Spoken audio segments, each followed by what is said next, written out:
ಎಲ್ರಿಗೂ ನಮಸ್ಕಾರ. ನಾನು ನಿಮ್ಮ ಧನುಸಿರಿ. ನಾನಿವತ್ತು ಹೋಗಿದ್ದು ಹಿಮವದ್ ಗೋಪಾಲ ಸ್ವಾಮಿ ಬೆಟ್ಟಕ್ಕೆ.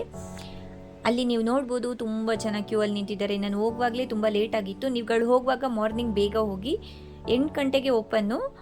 ಮತ್ತು ಇಲ್ಲಿ ತುಂಬ ಜನ ಇದ್ರಲ್ಲ, ಹಾಗಾಗಿ ನಾನು ಕ್ಯೂ ಅಲ್ಲಿ ನಿಂತ್ಕೊಂಡು ಟಿಕೆಟ್ ತೊಗೊಂಡೆ. ಟಿಕೆಟ್ ಯಾಕೆ ತೊಗೊಳ್ಬೇಕಂತ ಹೇಳಿದರೆ ಅಲ್ಲಿ ಬಸ್ ಬರುತ್ತೆ, ಅದರಲ್ಲಿ ಮಾತ್ರ ಹೋಗೋದು. Own vehicles not allowed. ಒಳಗಡೆ ಅವರು ಬಸ್ ಮಾಡಿದ್ದಾರೆ, ಅದರಲ್ಲೇ ಹೋಗಬೇಕು. ಹಾಗಾಗಿ ಅಲ್ಲಿ ನಿಂತ್ಕೊಂಡು ಟಿಕೆಟ್ ತೊಗೊಳ್ಬೇಕು. ಲೈನಲ್ಲಿ ನಿಂತು ಸಾಕಾಯ್ತು ಗುರು, ಅದಕ್ಕೆ ಚೂರ್ಮುರಿ ತೊಗೊಂಡು ತಿಂದೆ.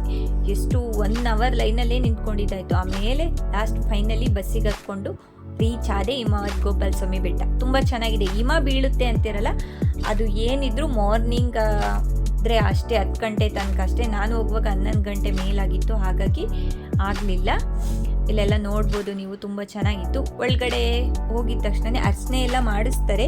ಅಲ್ಲಿ ನೀವು ಅದಕ್ಕೆ ವೆಯ್ಟ್ ಮಾಡಬೇಕು. ನಾವು ಹೋದಾಗ ತುಂಬ ಜನ ಇದ್ದರು, ಹಾಗಾಗಿ ಏನು ಮಾಡಿಲ್ಲ. ಹಾಗೆ ಮತ್ತು ಕೈಗೆ ದಾರ ಸಹ ಕಟ್ತಾರೆ. ಇಲ್ಲಿ ನೋಡ್ಬೋದು, ದಾರ ಕಟ್ಟಿರ್ತಾರೆ. ನೆಕ್ಸ್ಟ್ ಅಲ್ಲಿ ಪ್ರಸಾದ ಕೊಡ್ತಾರೆ. ಪ್ರಸಾದ ತಗೊಂಡು ತಿನ್ಕೊಂಡು ದೇವಸ್ಥಾನನೆಲ್ಲ ಚೆನ್ನಾಗಿ ನೋಡ್ಬೋದು. ತುಂಬ ಚೆನ್ನಾಗಿದೆ ಮಾತ್ರ. ಹಿಮ ಬೀಳ್ತಿದ್ರೆ ಚೆನ್ನಾಗಿರುತ್ತೆ. ಅದು 365 ಡೇಸು ಹಿಮ ಬೀಳುತ್ತೆ ಅಂತಾರಲ್ಲ, ಹಾಗೇನಿಲ್ಲ. ಬಿಸಿಲು ಬಂದರೆ ಹಿಮ ಏನು ಬೀಳಲ್ಲ. ಹಾಗಾಗಿ 10 ಗಂಟೆ ಒಳಗೆ ಬಂದರೆ ಬೀಳುತ್ತೆ ಅಂತ ಈ ಟೈಮಲ್ಲಿ ಹೇಳಿದ್ರು, ಸಮ್ಮರ್ ಟೈಮಲ್ಲಿ. ಹಾಗೆ ಅಲ್ಲೊಂದು ಆನೆ ಕಾಣಿಸ್ತಿದ್ಯಾ, ಆನೆ ಸಹ ಅಲ್ಲಿ ಬಂದಿತ್ತು. ಕಾಡು ಪ್ರಾಣಿಗಳೆಲ್ಲ ತುಂಬ ಓಡಾಡುತ್ತೆ ಅಂತ ಹೇಳಿ ಅಲ್ಲಿನವ್ರು ಹೇಳಿದ್ರು, ನನಗೆ ಅಷ್ಟೊಂದು ಗೊತ್ತಿಲ್ಲ. ಅಲ್ಲಿ ನೀವು ನೋಡ್ಬೋದು, ಆನೆ ಬಂದಿತ್ತು. ಅದನ್ನು ಸುಮ್ಮನೆ ಇರಲಿ ಅಂತ ಕ್ಯಾಪ್ಚರ್ ಮಾಡಿದೆ. ಹಾಗೆ ಇಲ್ಲಿ ದೇವಸ್ಥಾನದ ಸುತ್ತ ಹೀಗೆ ಇದೆ. ಮತ್ತು ಇದು ಎಂಟ್ರೆನ್ಸು. ಇಲ್ಲಿಗೆ ಬರುವವರು ಅದೇ ಹಿಮ ಬೀಳೋ ಟೈಮಲ್ಲಿ ಬಂದರೆ ತುಂಬ ಒಳ್ಳೆಯದು ಅಂತ ನಾನು ಅಂದ್ಕೊತೀನಿ. ತುಂಬ ಚೆನ್ನಾಗಿರುತ್ತೆ ಆಗ ವ್ಯೂ. ನಾನು ಇನ್ನೊಮ್ಮೆ ಹೋಗ್ತೀನಿ ಹಿಮ ಬೀಳೋ ಟೈಮಿಗೆ, ಆವಾಗ ವಿಡಿಯೋ ಮಾಡಿ ಹಾಕ್ತೀನಿ.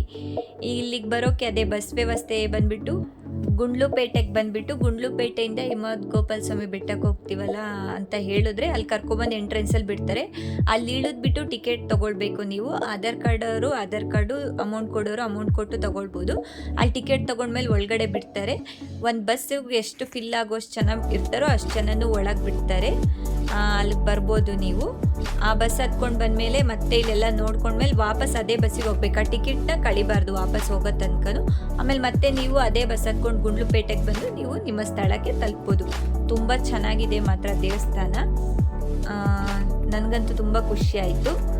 ದೇವಸ್ಥಾನ ನೋಡ್ಕೊಂಡು ವಾಪಸ್ ಬಸ್ ಹತ್ಕೊಂಡು ಕೆಳಗಡೆ ಬಂದಮೇಲೆ ಹಾಗೆ ಒಂದು ಗೋಲಿ ಸೋಡಾ ಕುಡಿಯೋಣ ಅಂತ ಹೇಳಿ ಗೋಲಿ ಸೋಡಾ ಕುಡಿಯೋಕೆ ಹೋದೆ.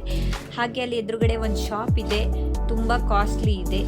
ತಗೊಳ್ಳೋರು ಇಷ್ಟ ಆಗಿದ್ದರೆ ತಗೊಳ್ಳಿ, ನೋಡಿ. ಮತ್ತೆ ಸಿಗುವ ಮುಂದಿನ ವಿಡಿಯೋದಲ್ಲಿ.